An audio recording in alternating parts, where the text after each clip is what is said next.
नमस्कार प्यारे बच्चों, आशा करता हूँ आप बहुत अच्छे होंगे।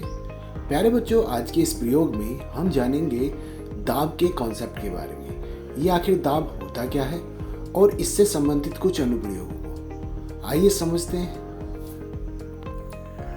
प्यारे बच्चों, आज के इस प्रयोग में हम दाब यानी प्रेशर को समझने की कोशिश करते हैं। दाब हमारे दैनिक जीवन में बहुत सारी स्थितियों में प्रयोग होता है और हमारे दैनिक जीवन को बहुत बार प्रभावित भी करता है। इस प्रयोग को समझने के लिए प्यारे बच्चों हमको कुछ सामग्री की आवश्यकता होगी, जैसे कि आप देख सकते हैं एक आपको टुकड़ा चाहिए।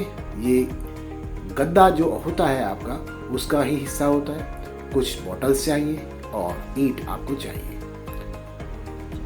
प्यारे बच्चों, जब इस गद्दे के टुकड़े पर आप एक बॉटल को रखते हैं तो बॉटल इस पर ऊपर से नीचे की तरफ कोई दाब लगा रही है, लेकिन वो दाब कितना है जो इस वस्तु का भार या बल है और इस बॉटल का जो निचला हिस्सा है उसका क्षेत्रफल है। इन दोनों का जो निष्पत्ति निकल कर आती है वही इस बॉटल द्वारा दाब होता है। लेकिन अगर इसको लेटा दें या इसको पट रख दें तब इसका दाब बदल जाता है, जो कि क्षेत्रफल के बदलने के कारण होता है। ठीक उसी तरीके से यदि आप दो बोतल रख दें तो उस स्थिति में भी दाब परिवर्तित हो जाता है, क्योंकि पहले की अपेक्षा क्षेत्रफल बदल चुका है। यदि हम इस प्रयोग को करते वक्त एक ईंट को रखें पट, तब उस स्थिति में दाब अलग होगा। यदि इसी प्रयोग को करते वक्त ईंट को खड़ा कर दिया जाए तब उस स्थिति में दाब अलग होगा। पट में दाब अलग होगा, क्योंकि पट स्थिति में रखने पर क्षेत्रफल अलग है और खड़ी करने की स्थिति में क्षेत्रफल अलग है। तो प्यारे बच्चों, इस तरीके से हमने जाना यदि ईंट को खड़ी अवस्था में रखा जाता है तब दाब अलग होता है और जब इसको पट रखा जाता है तब दाब अलग होता है। इस प्रयोग से ये निष्कर्ष निकला कि दाब क्षेत्रफल के व्युत्क्रमानुपाती होता है।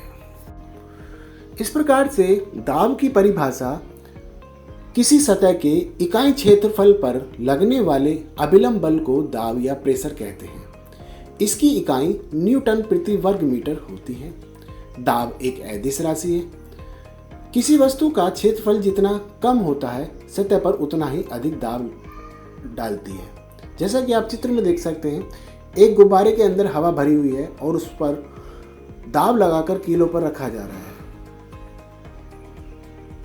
दाब का जो सूत्र होता है प्यारे बच्चों, दाब बराबर बल बटे क्षेत्रफल होता है। आप चित्र में देख सकते हैं F जो नीचे की तरफ बल लग रहा है जिसे फोर्स कहेंगे, नीचे का जो क्षेत्रफल है एरिया। इस प्रकार से आप कह सकते हैं F बराबर या P बराबर F अपॉन A या pressure equal to force upon area होता है। अब प्यारे बच्चों, आप दाब के कुछ अनुप्रयोग भी देख लीजिए, क्योंकि दाब हमारे दैनिक जीवन में बहुत सी चीज़ों पर प्रभाव डालता है।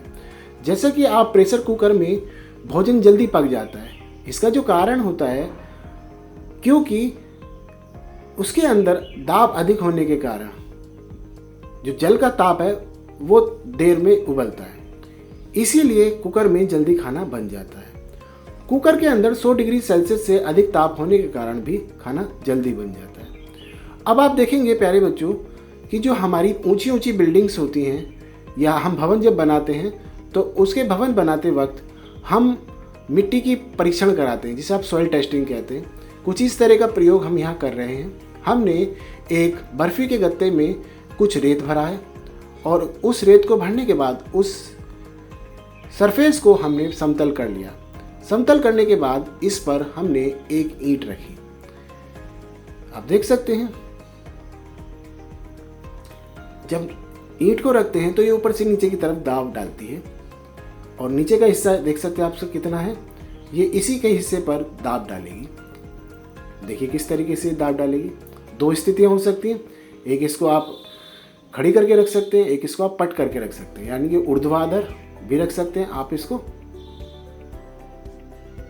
आप देखिए जब आपने ईंट रखी तो इसने कुछ हिस्से पर दबाव डाला। ठीक इसी प्रकार से जब आप भवन बनाते हैं, अगर नीचे की मिट्टी रेतीली या कुछ इस प्रकार की है कि वो दाब की वजह से नीचे जा सकती है, तो उस स्थिति में परीक्षण करना अनिवार्य हो जाता है। आशा करता हूँ प्यारे बच्चों, आपने इस वीडियो के माध्यम से दाब के कॉन्सेप्ट को अच्छे से समझा होगा। मिलते हैं अगले लेक्चर में। बाय बाय प्यारे बच्चों।